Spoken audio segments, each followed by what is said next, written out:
톡톡 쌓인 댓글들을 보면 제 또래분들이 많은 것 같습니다.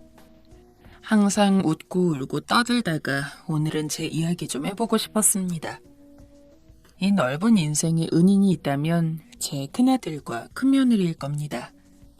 위험하고 각박한 세상에서 가난한 부모여서 맛있는 것도 많이 못 사주고 잘 살라고 지원해준 것도 많이 없는데 큰아들은 어릴 적부터 저와 남편 걱정 안 시키겠다고 자기가 먼저 나서서 할 일을 찾고 공부도 무척이나 열심히 하는 애였어요.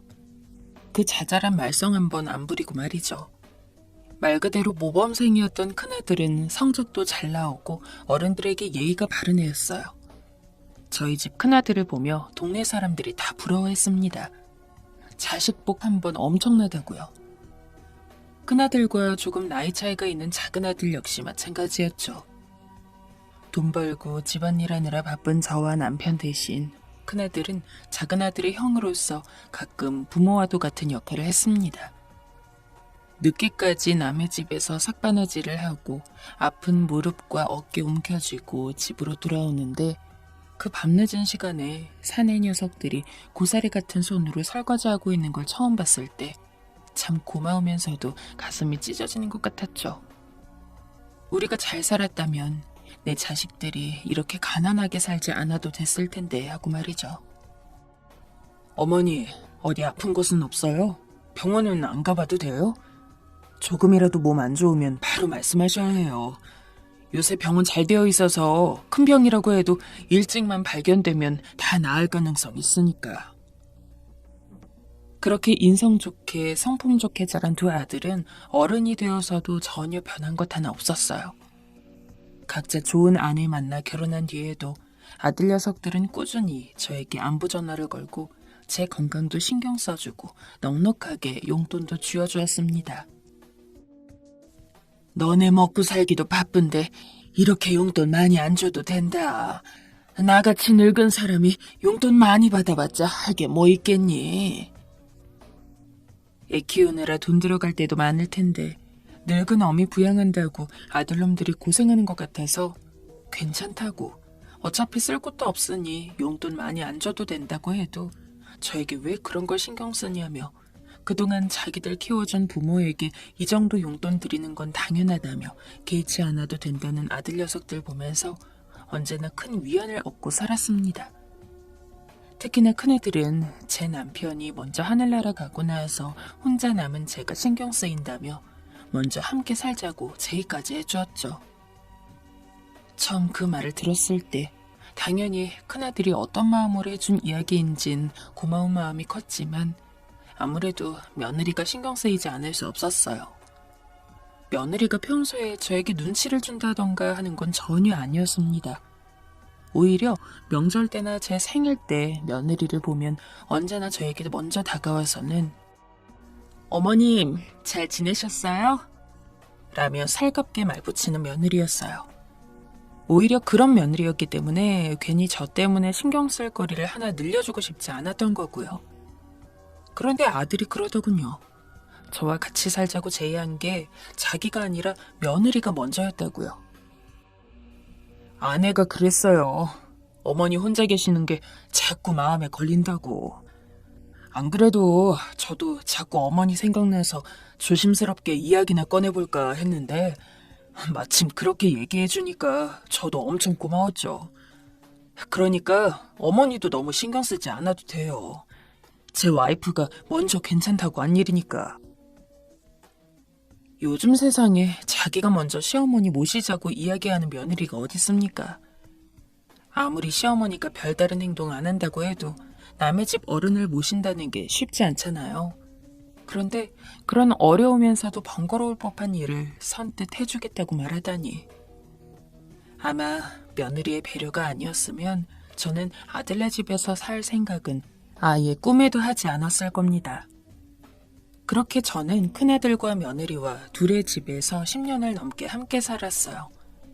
며느리와 아들은 저보고 편하게 집에 있어도 된다고, 집안일은 자기들이 하면 된다고 이야기했지만 그래도 얹혀 사는 입장에서 자식이랑 며느리와 함께 사는데 아무것도 안 하고 있을 수가 없었습니다. 그래서 아주 자주는 아니더라도 가끔씩이나마 아들이랑 며느리 좋아하는 음식들로 상을 차리고 오손도손 저녁 먹기도 하고 하면서 그렇게 그냥 평범한 가족처럼 지냈어요. 남들처럼 말이죠. 남편 죽고 나서 아주 잠깐 혼자 살던 시기가 있었거든요. 그때 저는 괜찮다고 스스로를 위로했지만 그러면서도 한편으론 알게 모르게 참 많이 쓸쓸했고 혼자 지낸다는 게 너무 외롭다는 걸 알게 되었는데 그런 저를 구해준 것이 큰아들과 며느리인 만큼 엄마로서 그리고 시어머니로서 제가 해줄 수 있는 것들을 다 해주고자 했습니다. 하지만 작년에 너무나 큰 문제가 발생하게 됩니다. 제가 집에 온 지 5년이 되던 해부터 아들과 며느리는 둘 다 다니던 직장을 그만두고 함께 사업을 시작했는데 그 사업이 생각보다 괜찮게 진행되면서 둘 다 적지 않은 돈을 벌어들이고 있었어요. 오히려 일을 다닐 때보다도 수입이 더 나았죠. 그런데 작년에 코로나가 오면서 대부분의 자영업자들이 큰 타격을 맞았잖아요. 저희 아들과 며느리 역시 예외가 아니었죠. 매출은 순식간에 반의 반토막이 나고 다른 집들에 비해 여유롭게 살았던 아들과 며느리는 졸지에 공과금 내는 것도 벌벌 떨어야 할 정도로 돈에 쪼들리게 살게 되었습니다. 차라리 아들과 며느리가 자식들이 없는 홀몸이었다면 이렇게까지 힘들진 않았을 거예요. 하지만 문제는 아들과 며느리에게 있는 자식들만 셋이었다는 점입니다. 어머니, 이번에 저희 사정이 많이 안 좋아져서 지금보단 작은 집으로 이사 가야 할 것 같아요. 어머니, 많이 번거롭고 힘드시겠지만 조금만 참아주세요. 아유, 내가 번거롭고 힘들 게 뭐가 있냐. 당장 돈 걱정해야 하는 너네랑 손주들이 문제지. 난 어딜 가도 상관없으니까 너무 신경 쓰지 말아라. 우리나라에서 자식 하나 키우는 것도 버거운데 자식을 셋이나 키워야 하는 아들과 며느리는 얼마나 더 큰 부담이 있었겠습니까? 차라리 자식들 중 한 놈이라도 성인이라 자기 밥벌이라도 하고 있었으면 괜찮았을 겁니다. 하지만 하필 3명 모두가 고등학생이었고 학원이며 과외며 요새 다른 학생들처럼 이것저것 배우는 것들이 많았기 때문에 돈 들어갈 구석을 아무리 줄여도 한계가 있었어요. 결국 아들 부부네는 지금보다 훨씬 작은 집으로 이사를 갔고 저를 포함해 무려 6명이서 거의 반 이상 크기가 줄어든 집에서 복작복작하게 생활해야 했습니다. 아들과 며느리는 어떻게든 돈을 끌어와 보겠다고 밤늦은 시간까지 바쁘게 움직였고 전 대신 집에서 손주 녀석들을 돌봤죠. 제가 해줄 수 있는 게 있다면 좋았으련만 또 부모로서 너무나 미안해지는 순간이었습니다. 아들과 며느리는 자기 없을 때 아들들을 봐주는 것만으로도 고맙다고 충분히 도움된다고 이야기했지만 결국 아들의 사정이 나아지지 않으면 전 그렇다 치고 아들과 며느리 그리고 손주들도 계속해서 고생해야 하는데 그걸 그저 가만히 지켜볼 수밖에 없다는 것이 너무나 통탄스러웠습니다. 엄마랑 아빠가 힘들게 일하고 있는 만큼 너희도 열심히 공부해야 한다. 알았지? 사고는 절대 치지 말고 친구들과 사이좋게 지내고. 네, 할머니. 그렇게 할게요. 그래도 새 손주 녀석들이 아들과 며느리 성품을 많이 닮았는지 분명 어린애들에게는 힘들고 싫은 경험일 것이 분명했을 텐데도 한 번도 투정 부리지 않고 하는 일 없이 묵묵하더군요. 그 어른스러운 모습을 보니 내심 어찌나 다행이던지. 그래도 분명 겉으로 꺼내놓지 않은 그런 고민들은 있을 것이었기 때문에 손주 녀석들 할머니로서 가끔씩 쌈짓돈이라도 모아 맛있는 것도 사주고 애들 좋아하는 고기 반찬으로 식사를 차려주기도 했습니다. 그렇게 한 반년 정도 지났어요. 여전히 상황은 달라지는 게 없었고 아들과 며느리는 제 앞에서 그리고 자기 자식들 앞에서 티내려고 하는 것 같진 않았지만 많이 지쳐 보였죠. 얼굴은 점점 그늘이 져갔고 말수도 줄어갔습니다. 차마 둘이 먼저 꺼내지 않는 문제에 대해 제가 이야기를 꺼내기 참 겸연쩍었기에 그저 속으로만 걱정하고 있을 때였습니다. 그날은 평소보다 일찍 잠들었는데 이상하게 중간에 목이 말라서 한번 잠에서 깼죠. 평소 한번 잠이 들면 누가 업어가도 모를 정도로 푹 자는지라 그렇게 자다가 중간에 깬 것 자체가 오랜만이었습니다. 조용히 일어나 부엌으로 물 한 컵을 마시고 돌아오는데 며느리와 아들이 쓰는 방문이 살짝 열려있더군요. 닫고 자는 걸 까먹은 것 같아 가서 문을 닫아주려는데 안에서 말소리가 흘러나왔습니다. 이젠 선택을 해야 하는 것 같아. 어쩐지 결연함에 찬 아들의 목소리가 들렸고 그 너머로 며느리가 울고 있었죠. 저는 처음에는 둘이 부부싸움이라도 하는 줄 알았습니다. 만약 부부싸움이 맞다면 그래도 싸우는 거니까 말려야 한다는 생각이 들면서도 한편으론 부부끼리의 문제인데 아무것도 모르는 내가 끼어들어선 안 된다는 생각이 같이 들면서 이 일을 어찌해야 할지 우왕좌왕했어요. 그런데 며느리가 엉엉 오열하는 목소리 너머로 충격적인 이야기를 하더군요. 아무리 우리가 힘들어도 그렇지 어떻게 어머님을 도련님네로 보낼 생각을 할 수 있어? 난 절대 그렇게 못해. 난 계속 어머님이랑 같이 살고 싶단 말이야. 대충 돌아가는 이야기를 들어보니 아들은 저를 둘째 아들이 사는 곳으로 보낼 생각을 하고 있었고 그 며느린 절대 안 된다는 식으로 반대하고 있었던 모양입니다. 정말 충격받긴 했어요. 하지만 화가 나진 않았습니다.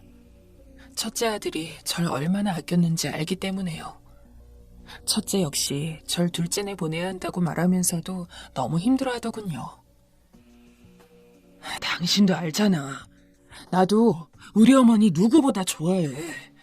하지만 지금 사정을 봐. 우리 자식들만 해도 셋인데 지금 이 작은 집에서 우리 5명이서만 살기도 벅차단 말이야. 나도 알아. 하지만 지금까지 어머님이랑 같이 잘 살아왔잖아. 그런데 어떻게 이렇게 갑자기 도련님네로 보낸다고 할 수가 있어. 형편상 어머님 모시는 게 힘들다는 걸 내가 모르는 게 아니잖아. 우리 지금까지 그래왔던 것처럼 어머님이랑 잘 살 수 있을 거야. 지금까지도 힘들게 버텨왔던 거야. 이젠 정말 한계야. 우리가 어머님 모신 지 벌써 10년 된 거 알아? 너무 죄송스러운 말씀이지만 10년이나 모셨음 우린 할 만큼 했어. 그것도 이렇게 어려운 상황 속에서. 나도 어머니가 싫어서 어머니를 둘째 녀석한테 보낸다고 하는 게 아니야. 냉정하게 우리 형편 봤을 때 자식 3명 키우면서 어머니까지 모시기 힘들기 때문이야. 영원히 어머니랑 따로 살겠다는 것도 아니고 우리 사업 괜찮아지면 그때 다시 모셔오자. 그럼 되는 거 아닐까? 어? 큰아들과 며느리는 계속해서 실랑이를 벌였어요. 그 대화를 좀 더 듣다가 전 아무것도 듣지 못한 척 가만히 발소리를 죽여 제 방으로 다시 돌아왔습니다. 다시 잠을 자려고 눕는데 정말 아무 생각도 들지 않더군요. 아들의 선택은 충분히 이해가 됐어요. 저 역시 제 존재가 아들과 며느리에게 부담되지 않을까 하고 자주 생각했던 적이 있으니까요. 하지만 서러움이 드는 건 어쩔 수가 없었습니다. 절대로 저를 둘째내 보내고자 하는 큰아들이 미워서 그런 게 아닙니다. 그냥 내가 더 능력이 있고 하다못해 조상이 남긴 작은 땅이라도 몇 평 있었다면 이렇게까지 초라해지진 않을 수 있었을 텐데 하는 그런 기분이었어요. 늙고 힘없어 아들의 도움을 받지 못하면 혼자 살아가지 못하는 제 자신이 너무 없어 보였고 그럴수록 더더욱 큰아들에게 미안한 마음이 들었습니다. 그리고 이렇게 힘든데도 지금까지 저와 함께 살아온 것에 대한 고마움도 있었고요. 부모로서 자식들이 힘들 때 돈을 보태줄 수 없다면 최소한 짐은 되지 않는 게 맞겠다고 생각했습니다. 그날 뜬 눈으로 밤을 새면서 내린 결과였어요. 그래서 저는 이미 잠든 것 같은 아들과 며느리가 완전히 일어나기 전에 방에서 간소하게 짐을 꾸렸습니다. 어차피 가진 게 많지 않았기 때문에 짐을 꾸리는 일도 금방이었어요. 당장 입을 옷 몇 벌 그리고 계절별로 입을 만한 옷을 몇 벌 챙기고 가방에 싼 뒤 갑자기 제가 사라져서 놀라게 될 아들과 며느리를 안심시키기 위한 편지도 한 통 썼습니다. 내 아들아, 그리고 자식만큼 사랑하는 며느라가 갑자기 내가 없어져서 너무 놀랄 것으로 생각이 드네. 하지만 그렇게 놀라지 않아도 괜찮다. 난 잠시 기분 전환도 할 겸 여행을 다녀오려고 해. 아주 먼 곳으로 가진 않으니 그리 위험하지도 않단다. 지금까지 아무것도 없고 해준 것도 없는 날 모시느라 너네가 너무나 고생이 많았어. 너네끼리 사는 것도 벅차고 힘들었을 텐데. 말은 못했지만 언제나 미안한 감정을 갖고 있었단다. 나에게 전혀 미안해할 필요 없어. 오히려 너희한테 미안해하는 것은 나란다. 남편도 죽고 늙음하게 혼자 살아가야 할 인생을 잠시나마 가족들과 함께 보낼 수 있게 된 것도 다 너희 덕분이니까. 너무 고마운 너희들에게 내가 짐만 된 것 같아서 몸둘 바를 모르겠구나. 다른 곳에서 지내다가 나중에 너희 얼굴 한번 보러 잠시 들릴 테니 걱정 말거라. 그리고 다시 한번 미안하단다. 그 편지를 방에 남기고 전 기차표를 하나 끊었습니다. 그리고 제가 살던 친정 고향으로 내려갔죠. 물론 저희 부모님은 이미 다 돌아가시고 안 계시지만 친척들이 여전히 친정 고향에 남아 있었기 때문에 그곳에서 잠시나마 신세질 생각이었어요. 물론 확신은 없었어요. 연락도 안 하고 내려가는 거였기 때문이었죠. 만약 친척들도 사정이 영 여의치 않으면 어디 모텔 같은 곳에서라도 간소하게 묵을 생각이었습니다. 그러나 다행스럽게도 친척은 저를 반갑게 반겨주었고 저는 굉장히 오랜만에 옛 고향으로 돌아와 옛날 생각을 하며 그 집에 묵을 수 있었습니다. 오랜만에 들르는 고향이었지만 별로 변한 게 없더라고요. 게다가 젊을 적 동네 주민이었던 친구들 몇 명도 여전히 그곳에 살고 있기도 했고요. 비록 아주 좋은 이유 때문은 아니었지만 어찌됐든 그렇게 오랜만에 고향을 방문하니까 나름대로 마음도 편해지고 기분도 괜찮았어요. 하지만 가끔씩 첫째 아들과 며느리가 생각나더군요. 고향은 변한 것 없이 날 따뜻하게 받아주는데 난 이미 늙은 할머니가 되어 짐짝이 되었고 이해는 갑니다. 그런 생각했다고 해서 아들과 며느리를 미워하는 건 아니에요. 하지만 솔직한 심정으로 그 상황이 무작정 좋진 않았죠. 그렇게 저는 그 고향에서 올해 초까지 쭉 머물렀습니다. 할 것이 그리 많진 않았지만 애초에 큰아들 집에서 서울에서 함께 살 때도 딱히 밖에 자주 나간다거나 뭔가 특별히 하는 일이 없었던 저는 오히려 한적하고 적적하기까지 한 고향의 분위기가 더 좋았어요. 조금 심심하다는 생각이 들면 신발을 신고 조용한 동네 한 바퀴를 돌다가 고즈넉하게 떨어지는 노을을 보며 다시 집으로 돌아오고 그것만으로도 충분했습니다. 가끔씩은 마을 회관에 모여서 같은 할머니들끼리 고스톱을 치기도 했죠. 서울에서 살면서 잊고 있던 즐거움들을 오랜만에 돌아온 고향집에서 다시 한번 느낄 수 있었어요. 원래는 그렇게까지 오래도록 묵을 생각이 아니었는데 제가 몸을 의탁한 친척도 괜찮다고 하고 고향도 좋다 보니 저도 모르게 몇 개월 이상은 너끈히 머물게 되더군요. 큰아들한테 연락을 해야 할까? 체류가 길어지니 중간에 그런 생각이 들기도 했지만 괜히 연락했다간 큰아들한테 부담이나 줄까봐 잘 지내는지에 대한 궁금함을 참고 일부러 연락도 하지 않았습니다. 언젠가 정말 사정이 많이 나아졌을 거란 생각이 들 때 그때 연락을 해도 늦지 않으니까요. 그런데 올 봄에 조용한 고향 동네가 엄청 어수선했습니다. 전 무슨 일인가 싶어서 나가봤다가 깜짝 놀라고 말았죠. 마을 입구에 첫째네와 둘째네가 함께 와 있던 겁니다. 전 이곳에 올 때 그 누구에게도 여기로 온다고 알려준 적이 없었는데 아주 예전에 제가 고향 이야기를 한 걸 기억하고서 추측을 해서 제가 여기 있을 거라고 생각하고 찾아온 것 같았어요. 어머니! 저를 본 첫째와 둘째가 달려왔고 며느리들도 뒤이어 달려왔죠. 애들 얼굴이 아주 눈물 콧물로 범벅이 되어 있는데 전 얼떨떨했습니다. 어디 가는지 이야기를 안 해준 건 맞지만 그렇다고 해서 이렇게까지 걱정할 상황은 아니었다고 생각했거든요. 그런데 첫째와 둘째는 경찰에 실종 신고까지 하고 아주 별짓을 다 했나 보더라고요. 아유, 여행 좀 갔다 온다니까 뭐가 그리 걱정된다고 여기까지 왔어. 어머니가 그런 편지를 남기고 나갔는데 어떻게 제가 가만히 있어요. 특히 저와 함께 살던 첫째가 너무 펑펑 울더군요.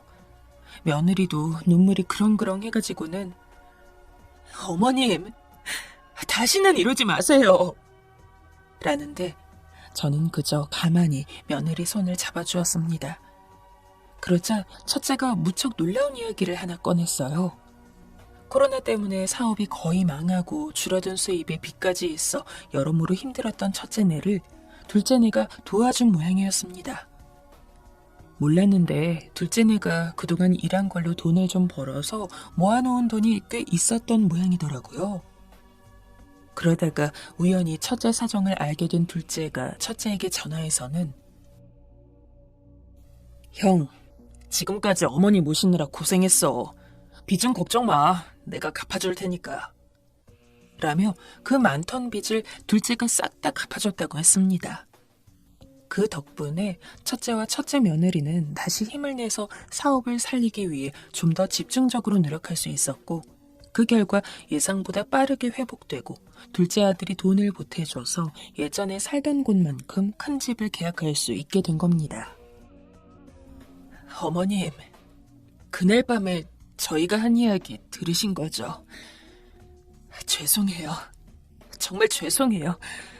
어머님도 계시는 집에서 그런 얘기하면 안 됐는데. 아니, 애초에 그런 생각하면 안 되는 거였는데. 어머님이 그동안 저희한테 잘해준 거 그 누구보다 잘 알고 있던 저희가 너무 나쁜 사람이었어요. 정말 죄송해요, 어머니.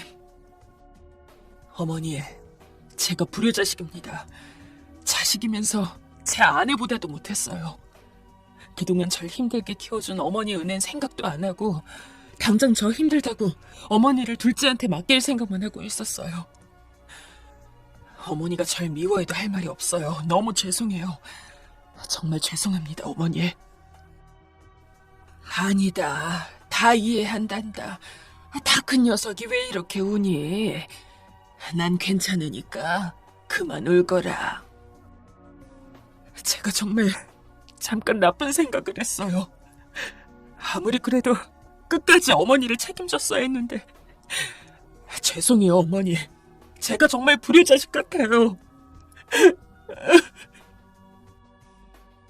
둘 다 제 앞에서 수십 번 넘게 사과하며 펑펑 우는데 저도 눈물이 왈칵 샘솟더라고요.